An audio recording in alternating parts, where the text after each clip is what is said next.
Allez, bonjour à tous, samedi 4 janvier, j'espère que vous allez bien. Et on est parti pour un point sur le marché des cryptos. Et on va regarder ce matin principalement les altcoins. Et donc déjà côté prix, on est ce matin à 98 100 $ sur Bitcoin, Ethereum 3590 $. Et il y a un mois et demi, je vous ai fait deux vidéos qui étaient assez importantes. Donc déjà une du 16 novembre qui disait Alt Season c'est pour quand, vers un Q1 2025 décisif pour les altcoins. Et il y a un mois, le 30 novembre, je vous en ai fait une autre, donc qui était un peu une vidéo de suivi, avec marqué on y est, Alt Season lancé, et pourquoi les altcoins pourraient encore exploser. Et donc pour aujourd'hui, tout simplement, on va faire un point là-dessus. On va regarder si un mois et demi plus tard, on a avancé sur les indicateurs de Alt Season, ou si au contraire, on a reculé. Et est-ce que dans ce cas-là, il faudra être encore un peu plus patient pour voir la fameuse Alt Season démarrer. Allez, avant de commencer cette vidéo, les amis, comme d'habitude, je vous invite à cliquer sur le lien Linktree en description, dans lequel vous allez retrouver tous mes réseaux, avec notamment mon nouveau compte Twitter que je vous invite à suivre, puisque tous les jours, je vous partage dessus des charts et des analyses techniques pour compléter les vidéos.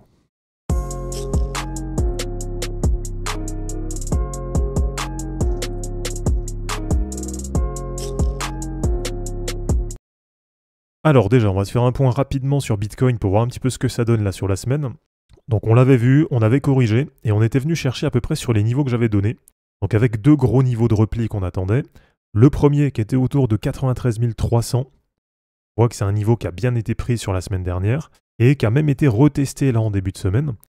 Et le deuxième niveau, c'était de venir chercher, pourquoi pas, l'objectif de cassure à la baisse du canal ascendant. Donc dans ce cas-là, ça aurait pu faire un retour à peu près sur 90 000 $. Donc on voit que là sur la semaine, on est bien venu chercher le premier niveau. Mais pour l'instant, on n'a toujours pas de récupération de liquidité, on va dire, autour des 90 000 $. Donc même si on s'en est quand même bien approché, voilà, pour le point bas, on est quand même venu autour de 91 300. Mais en tout cas, pour l'instant, on s'arrête un peu au milieu de rien. Et donc on a quand même toujours cet objectif qui existe, qui est, pourquoi pas, de redescendre aux alentours des 90 000 $. Alors le rebond actuel, il est quand même pas mal. Donc peut-être que ces 90 000 $, eh bien finalement, on va jamais descendre dessus. Et là, on voit que sur la semaine, il y a quand même une belle reprise, avec une belle récupération de la moyenne mobile 7 en daily, de la moyenne mobile 50, et même pour l'instant de la moyenne mobile 20. Et là, ce qui pourrait rajouter encore du positif, c'est qu'avec cette belle récupération, donc avec cette belle remontée, on va peut-être éviter un croisement baissier, avec peut-être la moyenne mobile 20 qui ne va pas croiser à la baisse la moyenne mobile 50. Donc voilà, pour l'instant c'est quand même positif. Côté prix, on a une première semaine de 2025 qui est quand même plutôt pas mal. Et sur les total market cap, donc là c'est globalement à peu près la même chose, avec sur la totale 1, 3400 milliards de dollars ce matin, et on voit aussi une belle récupération. Donc même si on reste pour l'instant, je vous rappelle, très loin des objectifs qu'on attend, donc avec notamment un premier objectif qui serait d'aller chercher à peu près 5750 milliards de dollars sur le bull run. Donc voilà, de ce côté-là, il y a encore de la place, il y a encore de la marge. Mais par exemple, pour tous ceux qui nous parlaient déjà d'une fin de bull run, vous voyez qu'on en est encore très loin, puisque là, par exemple, sur la totale 1, même avec les corrections qu'on a eues ces dernières semaines, on n'est même pas venu rechercher sur la Tenkan hebdo. Donc la Tenkan, c'est vraiment le premier niveau de correction. Donc vraiment, c'est pour ça que je ne comprenais pas là pourquoi ces dernières semaines, il y en a qui étaient en panique complète. Parce que si on revient dans le passé, donc par exemple sur le précédent bull run, voilà, pour vous montrer que ce genre de correction, c'est tout à fait normal. Eh bien regardez, on avait eu plusieurs fois des replis sur la Tenkan. Donc par exemple ici en août 2020. Ici, là, plusieurs fois, on voit qu'on l'a touché. Là, par exemple, sur début janvier 2021, donc il y a très exactement 4 ans, on voit qu'à l'époque, on avait pris un moins 30% en quelques semaines. Et pour dire que le temps passe vite, parce que ça, je m'en rappelle vraiment très bien, et on était venu rechercher sur la Tenkan avant de tout simplement s'appuyer dessus, donc la toucher en support, et de repartir à la hausse. Bon, après, on voit que plusieurs fois, ça a continué, on a eu d'autres corrections sur la Tenkan. Donc c'est pour ça, vraiment, je comprenais pas là ces dernières semaines qu'il y en ait beaucoup qui soient en panique. Et à mon avis, si vous voulez avancer sereinement là sur le marché, vous devez vraiment faire le tri dans les personnes que vous suivez. Parce que là, si sur les dernières semaines, on vous a parlé par exemple d'une fin de bull run, d'un crash du marché ou je sais pas quoi, déjà premièrement, c'est que c'est quelqu'un qui connaît rien, donc qui a sûrement aucune expérience sur le marché. Et deuxièmement, c'est sûrement aussi quelqu'un qui a aucune couille, parce que là vraiment les amis, sur les dernières semaines, il s'est absolument rien passé de négatif. Et je vous rappelle qu'on est quand même passé du 5 août 1770 milliards, à peu près 3750 milliards là sur les dernières semaines. Donc en 4 mois, on a fait quand même un x 2,2.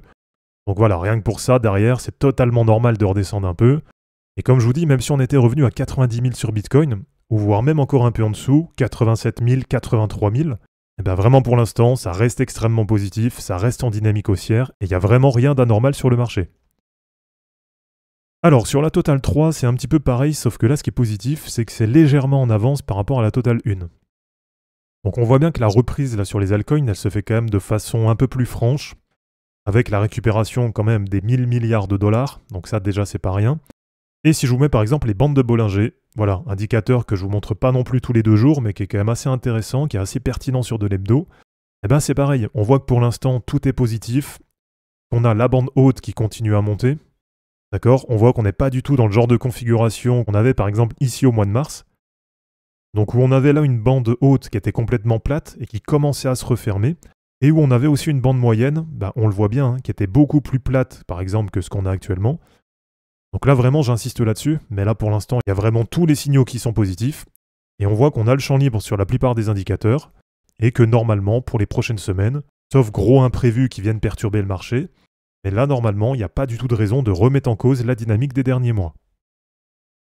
Alors si on fait un tour du côté de la BTC dominance, donc on va voir un petit peu ce que ça donne du côté de l'indicateur phare, on va dire, pour suivre la alt season. Donc on voit bien effectivement qu'on a vu ce point haut sur la semaine du 18 novembre. Donc ça correspond du coup avec ma vidéo du 16 novembre, où je vous avais dit que justement pour moi c'était le point haut en termes de BTC dominance et qu'on allait maintenant corriger et avoir du coup une surperformance de la part des alts. Et je vous avais fait une autre vidéo que je vous ai montrée là juste tout à l'heure, qui datait du 30 décembre, donc juste après la cassure baissière du grand canal ascendant qu'on avait sur la BTC dominance. Et du coup, on voit que pour l'instant c'est quand même assez propre, c'est assez respecté, avec une BTC dominance qui est bien venue corriger jusqu'à l'objectif de cassure. Derrière, on voit que ça tente de réintégrer, mais qu'il y a quand même un gros rejet qui se met en place. Et là, sur les 2 dernières semaines, pour l'instant, on continue de corriger.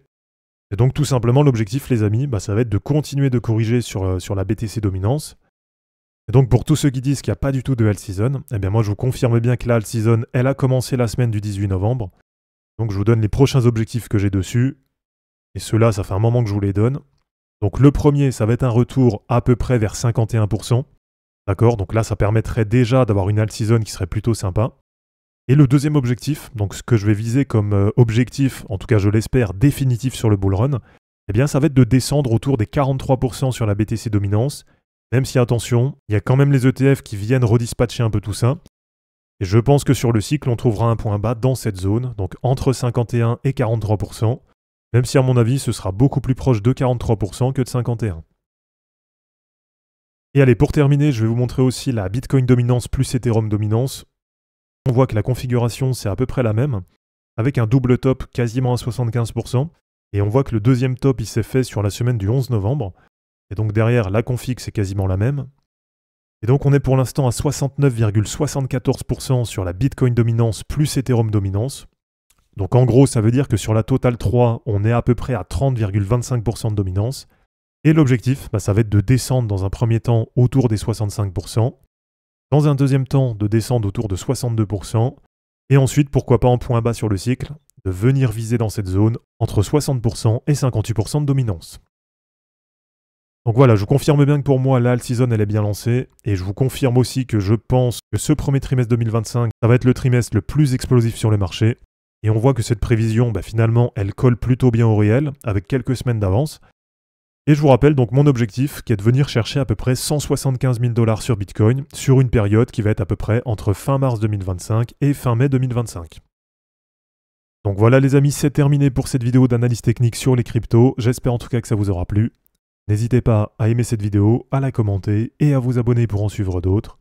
Je vous rappelle que dans la description de cette vidéo, vous allez retrouver tous les liens utiles et les liens pour me soutenir. Et je vous dis à bientôt pour une prochaine vidéo. Ciao!